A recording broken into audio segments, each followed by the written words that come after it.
늘 그림을 그리다 말고 쓰레기통에 던져버리고 나는 화가가 있었다. 그는 그 그림이 자기 마음에 들지 않았을 뿐더러 마치 보고 싶지 않은 자신의 인생이나 버림받은 미운 오리 새끼 같았다. 그런 날이면 화가는 화실 구석에 앉아 오랜 시간 비탄과 시리에 잠겨 있었다.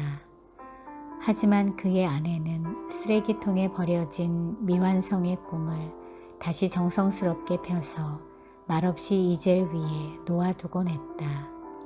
그러면 화가는 한참 그 그림을 주시하다가 다시 붓을 들어 그림을 그렸다. 아내의 말없는 내조에 힘입어 결국 그는 모든 사람들의 찬사를 받는 유명한 화가가 되었다. 그가 바로 전원 풍경, 목욕하는 여인 등으로 유명한 폴 세잔느다. 아내의 말없는 응원에 힘입어 세잔느는 끝이다 아니다라는 생각을 접고 다시의 여지에게 기회를 줬다. 휴지 조각이 명작으로 탄생하는 순간이었다. 노벨 과학상 수상자들 치고 다시 시작하는 과정을 반복하지 않은 인물들이 없었을 것이다.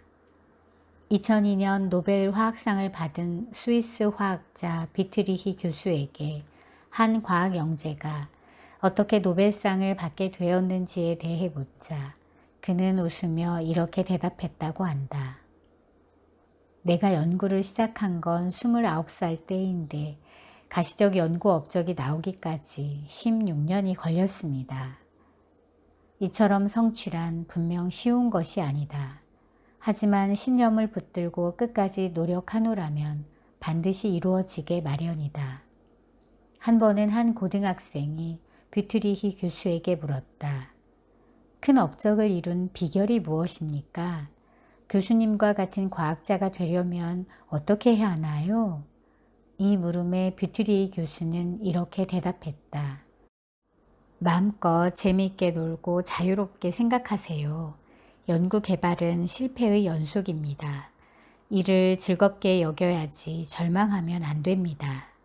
실패는 하나의 자극입니다. 즉 자주 실패하고 자주 시도할수록 성공에 가까워지는 것입니다. 이 말이 문학적 표현이 아님을 명심하자. 이 말은 수사학적 진술이 아니라 과학자의 분석과 통찰이 담겨 있는 과학적 진술임을 유념하자.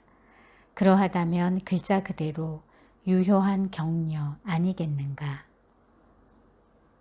두려움에 귀 기울이지 말라.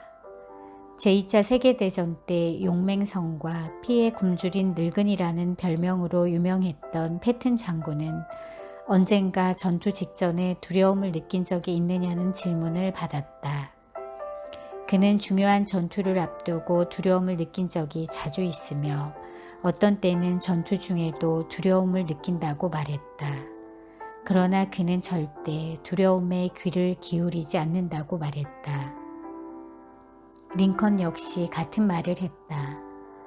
더는 갈 곳이 없다는 엄청난 거짓 확신이 수없이 밀려왔다. 그때마다 내 지혜는 아직 때가 되지 않았다고 말했다. 그는 대통령의 영예를 누리기까지 무수한 실패를 거듭했다.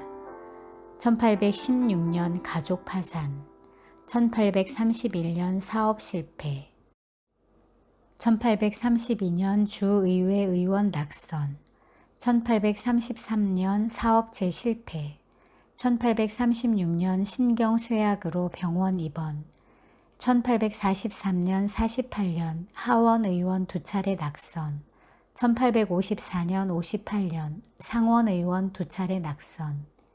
이렇게 실패할 때마다 그에게는 절망의 유혹이 다가왔다. 두려움이 엄습하였다.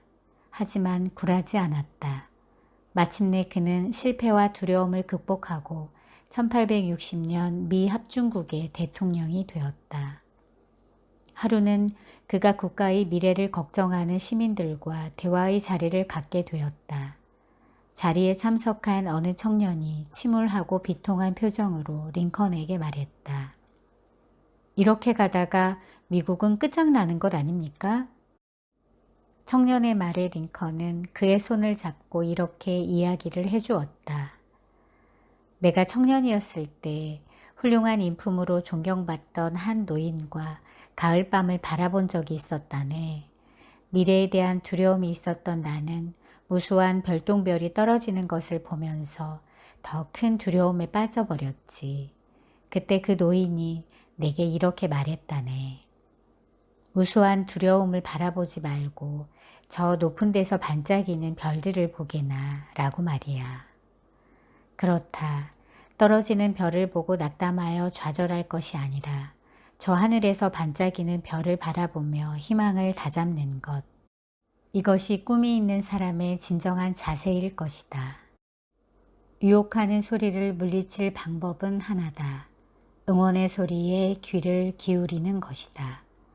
두려움의 징후에 휘둘리지 않는 길은 하나다. 평화의 서광을 바라보는 것이다.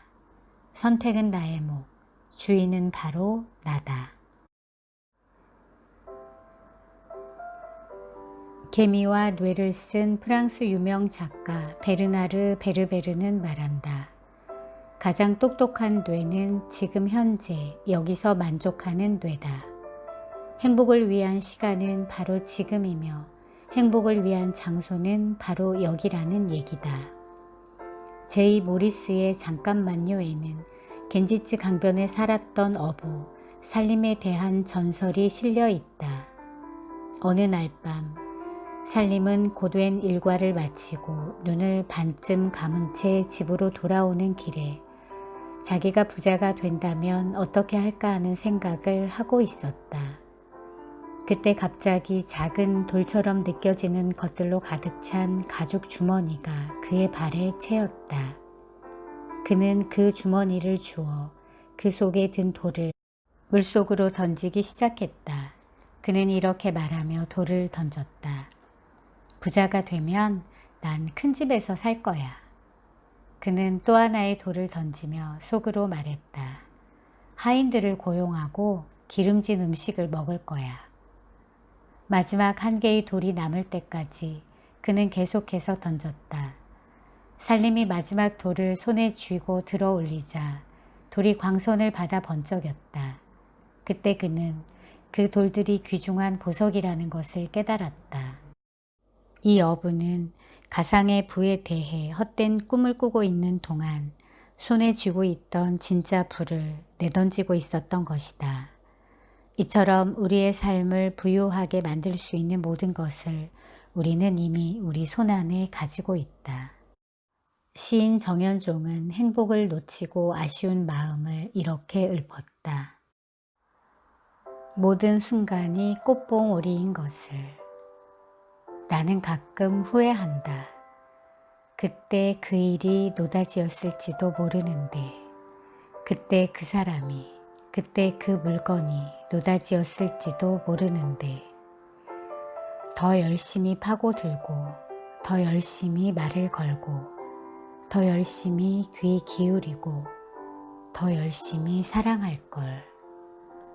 반벙어리처럼 귀머거리처럼 보내지는 않았는가, 우두커니처럼.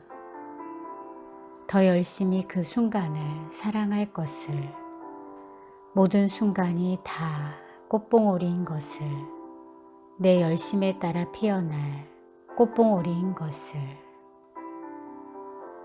행복한 사람은 미래를 위해 살지 않는다. 지금이 바로 행복의 순간이다. 여기가 바로 행복의 장소다. 지금 여기는 우리의 일상생활을 의미한다. 매일매일 경험하는 평범한 것, 일상적인 것들이 행복의 계기다. 걸레질을 하는 그 순간, 설거지를 하는 그 순간, 빨래를 하는 그 순간이 당신을 위한 행복의 순간이다. 그것을 지겹게 생각하고 대충 끝내고 다른 즐거움을 쫓겠다고 하면 그 즐거움은 파랑새처럼 영원히 붙잡을 수 없다. 잊지 말자. 당신의 오늘은 당신이 살아온 과거의 총결산이며 당신이 맞이할 미래의 담보다. 당신이 오늘 하루를 어떻게 사느냐가 당신의 과거와 미래를 죽일 수도 있고 살릴 수도 있다.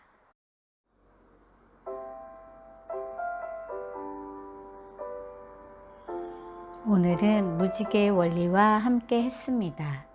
저자는 서문에서 시간의 시선은 날로 비정해지고 있습니다. 그럼에도 시간은 모든 것의 시금석입니다. 진짜 백인은 시간의 시험을 견뎌냅니다. 해묵어도 여전히 풋풋한 그것을 순정이라 부를 수 있듯이 시간이 흘러도 늘상 고개가 끄덕여지는 것, 그런 것이라야 참 지혜라 할 수 있을 것입니다. 바람입니다. 무지개 원리가 꼭 저런 것이었으면 좋겠습니다. 문득 떠오른 소망이 아닙니다. 애초부터 무지개 뜨는 삶을 기약할 참 지혜를 전할 요량으로 지필에 착수했다는 기억이 뇌리에 또렷합니다. 무모한 도전이었지만 그만큼 보람이 컸습니다. 뜬금없이 스스로에게 묻고 싶어집니다. 내 인생의 무지개는 언제 떴던가? 이로써 그만인가? 또 뜰 것인가? 무지개에 관한 한 남미 인디언의 희망이 우리보다 한 수 위입니다. 그대 어깨 위로 무지개 뜨기를 이라고 얘기하고 있습니다. 무지개를 생각하면 저는 희망이라는 단어가 먼저 떠오릅니다.